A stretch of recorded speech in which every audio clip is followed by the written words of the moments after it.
안녕하세요. 대한민국의 배움입니다. 방금 이번 주 MF 개혁 독서 수업을 마쳤습니다. 이번 주 도서는 평균의 종말이었고, 저는 수업 말미에는 평균이 꼭 저주 같다라는 생각도 들었어요. 사람들을 일정한 틀에다 가둬놓고 그 안에서 빠져나오는 사람들한테는 엄격한 잣대를 재는 것 같은 그런 기준이 평균이라는 생각이 들었는데, 저희 독서 수업에서는 이제 책을 읽고 각 PD님들이 수업 초반에 생각을 나누는 그런 시간이 있는데, 아니나 다를까 되게 공감되는 부분들이 많았어요. 저희가 또 학교 때 평균에 속해야 되는 그런 성적 같은 부분에 있어서 성적이 부진하면은 어떻게 보면은 학업적으로 부진한 아이라는 그런 낙인이 찍혀서 그 부분 때문에 평생 상처가 되기도 하고, 또 자존감이 낮게 사람을 만드는 그런 역할을 하기도 하는 게 그런 평균, 잣대이죠.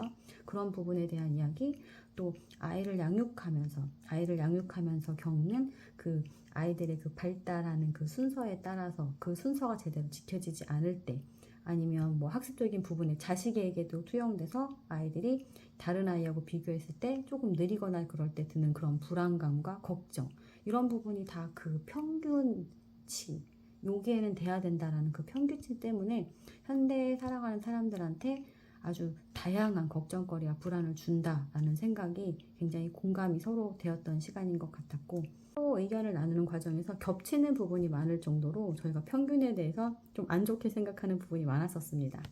그러면 이제 대표님께서 주신 말씀을 바탕으로 한번 이야기를 나눠보면, 우리 사람들은 이제 세상에서는 이 평균이라는 게 통념적인 부분인 거죠. 모든 사람들이 저 정도는 돼야 돼, 뭐 그래, 이 정도는 돼야지 라고선 생각하는 그런 공통된 그런 생각에 맞춰서 살아가고 있고, 그런데 이 평균이 마음에 안 들어도 그 안에서 벗어나고 싶어도 스스로 빠져나오긴 힘들어요. 왜냐면 얘도 하고 쟤도 하고 또 쟤도 하고 모두가 다 하니까 나도 그 안에 꼭 있어야 할 것 같은 느낌이 드는 게 평균이라는 생각을 하는데요.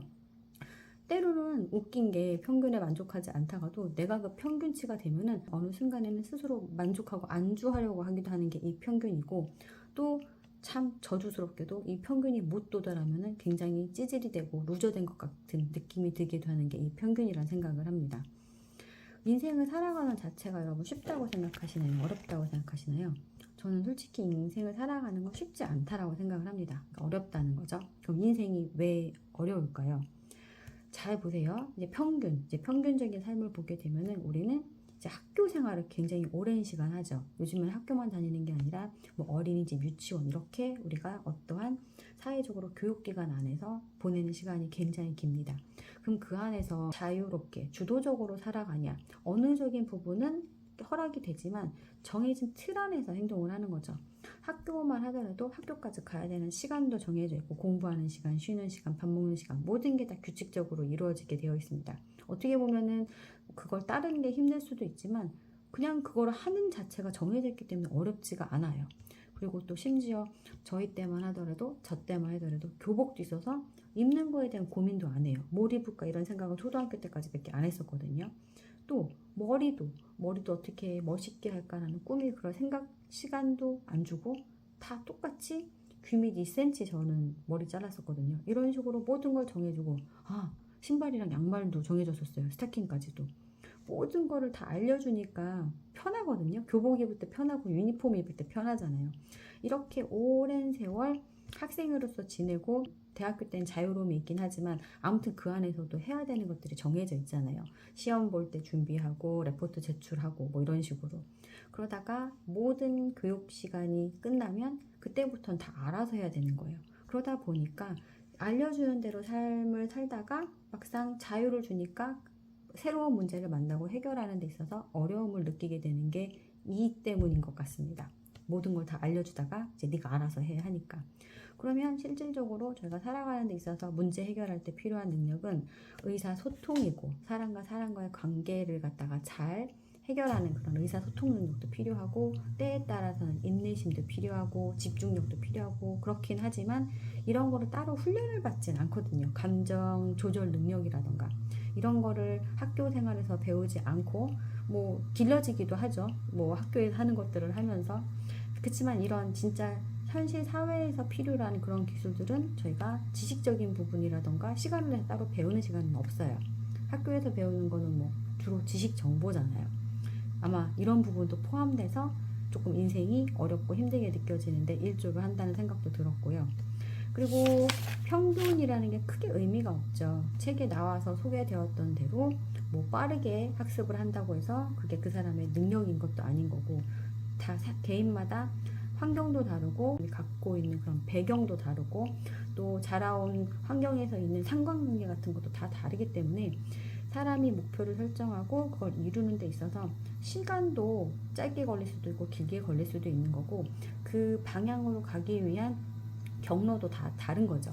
그러면 이렇게 자신의 목표를 딱 정해놓은 틀 안에서 가지 않아도 된다는 걸 알았으면은 그 목표를 향해서 가야 될 때 뭘 가장 잘 알아야 될까요?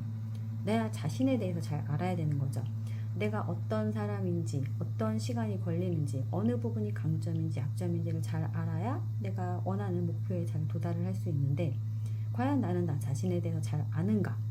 가끔은 잘 모릅니다. 내가 뭘 잘하는지도 헷갈릴 때도 있고 뭐가 약한지도. 그러니까 오히려 나와 많이 소통하는 그런 사람들에 의해서 나의 그런 장단점을 파악하게 되는 경우도 있잖아요. 그래서 끊임없이 나 자신에 대해서 잘 알아야지 내가 원하고 내가 하고자 하는 방향으로 가는 것도 수월하게 갈 수 있다는 생각이 들었고, 본인이 잘 모르는 것을 꺼내줄 수 있는 그런 멘토가 있으면 가장 좋겠죠. 나와 1대1 대화를 하면서 내가 가진 문제점을 계속 끊임없는 질문을 통해서 꺼집어내서 대화 속에서 찾아갈 수 있도록 할 수 있는 그런 멘토가 있다면, 그런 코칭을 할 수 있는 그런 조력자가 있다면 가장 베스트일 것 같고, 스스로도 이런 부분을 끊임없이 노력을 해야 합니다.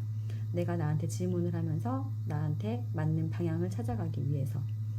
그리고 저희가 수업 시간에 배우는 부분 중에서 구멍을 배웁니다. 두 가지 구멍이 있는데, 이제 빠져나갈 구멍과 발전할 구멍이란 게 있는데, 사람들은 이 발전할 구멍으로 들어가야 할 타이밍에 힘들다고 생각하고 어려울 때 그 발전의 구멍이 아니라 오히려 빠져나갈 구멍을 어떻게 하면 내가 이 상황에서 빠져나갈까를 고민할 수도 있다라고 하는데, 전 되게 동의가 되거든요. 저 또한 어려운 결정을 해야 될 때, 쉬운 결정보다는 어려운 결정을 하는 것이 자신의 발전을 위해서 더 도움이 된다는 걸 알지만 이 어려운 결정을 하는 게 쉽지가 않습니다. 그럴 때 떠오르는 게 어떻게 하면 빠져나갈까를 생각을 하는데, 그러면 안 되고 발전한 구멍으로, 발전할 구멍을 찾아서 꼭 가자는 것. 그리고 빠져나갈 구멍은 언제 활용해야 되냐? 정말 내가 무언가에 빠져서 정말 너무 심각하게 빠져서 나한테 감정적이라던가 그런 손해를 보는 부분이라던가 발전에 저하가 되는 그런 순간을 맞이할 때는 빠져나와야죠. 콘텐츠의 함정에서 빠져나와서 다시 발전할 구멍을 찾아서 가야 된다는 그런 부분도 다시 한번 이야기를 나누었고요. 그리고 합리적인 선택이라는 것은 예전보다 나은 선택을 하는 것이 합리적인 선택이다. 이거 너무 당연하잖아요. 근데 예전보다 나은 선택이지만 어려우면 또 이때 피해가려고 할 수가 있기 때문에 반드시 합리적인 선택은 예전보다 나은 선택을 선택하는 것이다. 이 점도 명심해야 된다고 다시 한번 지도받았고, 조언에 대한 이야기가 인상적이었습니다. 저희가 조언을 들을 수는 있어요. 왜냐하면 저희 주변인들이 저희를 위해서 해주는 조언을 갖다가 굳이 막 하지 말라고 할 필요까지는 없죠. 들을 수는 있지만 그 조언을 택하느냐 안 택하느냐는 저의 선택에 달려 있는 거죠. 왜냐하면 모든 말이 꿀같이 나한테 도움이 되는 그런 말이 아니라 정말 무의미할 때도 있기 때문에, 누군가가 나한테 조언을 해줬다고 해서 무조건 받아들일 것이 아니라 선별해서 들을 수 있는 그런 능력도 키워야 됩니다. 무조건적으로 지식이랑 정보라고 생각해서 받아들이게 된다면 정말 쓸데없는 것들이 머릿속에 가득 차게 되고, 정말 필요한 거를 받아들일 때는 자리가 다 찼기 때문에 받아들일 공간이 없잖아요. 그렇기 때문에 잘 선별해야 된다는 점.